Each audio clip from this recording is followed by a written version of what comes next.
गैर मुस्लिम भाई है तो वो अपना सवाल कर सकते हैं। माइक नंबर 1 से। सिख धर्म में पुनर्जन्म माना जाता है, हिंदू धर्म में भी पुनर्जन्म माना जाता है। क्या इस्लाम धर्म इसको मानती है? मैं प्रितपाल सिंह सिलीगुड़ी से आया हूँ, आपसे जिज्ञासा रखता हूँ। भाई साहब ने सवाल पूछा है कि सिख धर्म पुनर्जन्म में मानता है, हिंदू धर्म मानता है, क्या इस्लाम धर्म मानता है। भाई साहब आप लेट आए जरा इधर। नहीं, आप सवाल आपने आपके पहले सेशन से है क्या? आपने तकरीर में इसका जवाब दे दिया है, लेकिन फिर भी जिज्ञासा है। तो मैंने पूरा जवाब दिया। किस पॉइंट पे जिज्ञासा है आपको? क्या मैंने कहा पुनर का मतलब नेक्स्ट, जी जन्म हाँ। मतलब जी बर्थ, हाँ। Next birth. इस्लाम भी इसमें मानता है कि इस दुनिया के बाद हम नेक्स्ट दुनिया में आएंगे। ये वेद कहता है, इसमें मुझे कोई डाउट नहीं, कोई शक नहीं। लेकिन ये जो वजूद में आया संस्कारा, इसका जिक्र वेद में नहीं है। ये हिंदू पंडितों ने कहा संस्कारा के बारे में, क्योंकि वो ये नहीं समझा सकते थे कि लोग क्यों गरीब पैदा होते, क्यों लाचार पैदा होते, क्यों कंजेनिटल हार्ट से। तो ये नहीं पता होने की वजह से फिलॉसफी वजूद में आई। लेकिन वेद में सिर्फ लिखा है पुनर्जन्म, जो कुरान में लिखा है, सिख धर्म में लिखा है, कि मुझे कोई एतराज नहीं। लेकिन ये मानना कि बर्थ फिर डेथ, फिर बर्थ फिर डेथ, फिर बर्थ फिर डेथ, ये साइंटिफिकली मुमकिन ही नहीं है। I can give you another quotation why it's not possible. आप समझ रहे ना? तो किस लॉजिक पे आप संतुष्ट नहीं है? मैं आपसे ये जानना चाहता हूँ कि जैसे सिख धर्म में ये माना जाता है कि किसी व्यक्ति की मृत्यु हुई है, वो कहीं ना कहीं फिर जन्म लेगा। क्या इस्लाम इसको मानती है? नहीं, कहीं ना कहीं ने सिर्फ एक जगह लेंगे, आखिरी, नेक्स्ट जिंदगी। और यही सही मानों में वेद में लिखा है, पुनर्जन्म नेक्स्ट जिंदगी। कहीं ना कहीं यहाँ पैदा हुआ, अमेरिका में करेंगे, बिल्कुल किधर भी वेद में नहीं लिखा है। वेद में कहीं नहीं लिखा है। ये पंडितों ने अपनी तरफ से पेश किया है। पुनर्जन्म जो कुरान में है और वेद में है, उसके मानी नेक्स्ट लाइफ, ये हम मानते हैं। लेकिन कहीं ना कहीं यहाँ लेंगे नहीं, एक ही जगह, आखिरत में। और क्योंकि साइंटिफिकली ये लोग जो कहते संस्कारा, क्या आप अच्छे काम करेंगे तो आप स्वर्ग में जाएंगे, नहीं, अच्छे काम करेंगे तो अगले जन्म में आप इंसान बनेंगे, बराबर कि नहीं? स्वर्ग में जाएंगे तो आने की जरूरत क्या? फिर स्वर्ग में रहना अच्छा ना, धरती पे क्यों आएंगे? फिर कुछ मतलब में स्वर्ग में जाके फिर वापस आते। अगर स्वर्ग में जाके इनाम मिल गया तो यहाँ वापस क्या आते? अगर नर्क में गए तो वापस यहाँ जिंदगी में आके फायदा क्या? अगर आपको सजा मिल गई तो यहाँ फिर आप आके क्यों कुत्ता बिल्ली बनते?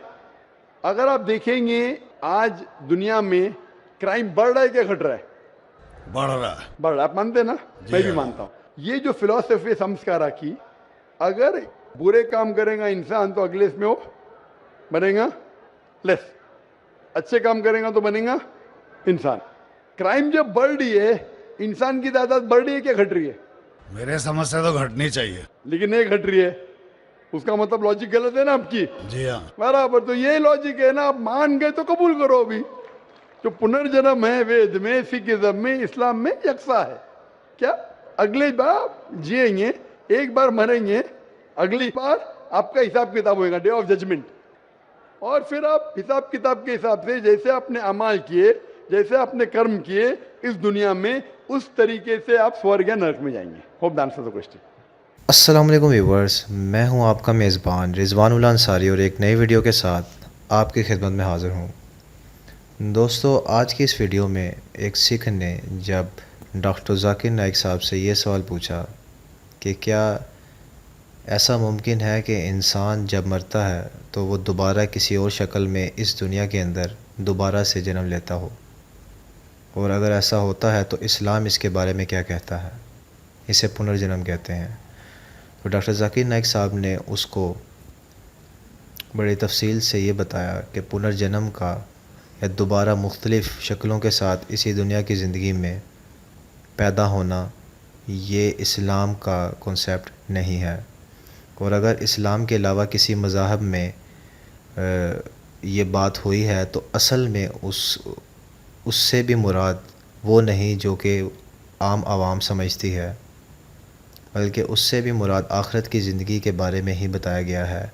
ये जो दोबारा मुख्तलिफ़ शक्लों के साथ जन्म लेने का कॉन्सेप्ट है, ये असल में हिंदुओं के मुख्तलिफ़ पंडितों की अपनी तवील और तशरीह है। ये कहीं पर भी नहीं लिखा हुआ। उनकी अपनी मज़ाहब की किताबों में भी कि इंसान दूसरी या तीसरी दफ़ा किसी कुत्ता या बिल्ली या किसी और चीज़ की शक्ल इख्तियार करके इसी दुनिया में मुख्तलिफ़ जगहों पर पैदा होता रहता है। ऐसा कहीं पर भी नहीं लिखा हुआ। ये उनकी अपने से बनाई हुई तावीलात और तशरीहात हैं, जिसके बयान में वेद से उन्होंने कोट की। उनको बताया कि वेद में भी ऐसा कहीं पे नहीं लिखा हुआ, बल्कि इससे मुराद भी आखिरत के दिन के हवाले से एक ऐसा दिन है जहाँ पर हमेशा ज़िंदगी होगी और नेक्स्ट लाइफ होगी, इसके बारे में बताया गया है। सो दोस्तों, आज की वीडियो में सिर्फ इतना ही था। मैं उम्मीद करता हूँ कि आप इस वीडियो को जो है वो पसंद करेंगे और शेयर करेंगे। और अगर आपने मेरे चैनल को अभी तक सब्सक्राइब नहीं किया तो आप इस चैनल को सब्सक्राइब कर सकते हैं, क्योंकि यहाँ पर मैं इस्लाम और इस्लाम से रिलेटेड ख़ुसूसन डॉक्टर ज़कीर नाइक के क्लिप्स को अपलोड करता हूँ। सो वीडियो देखने के लिए आपका बहुत बहुत शुक्रिया। अल्लाह हाफ़िज़।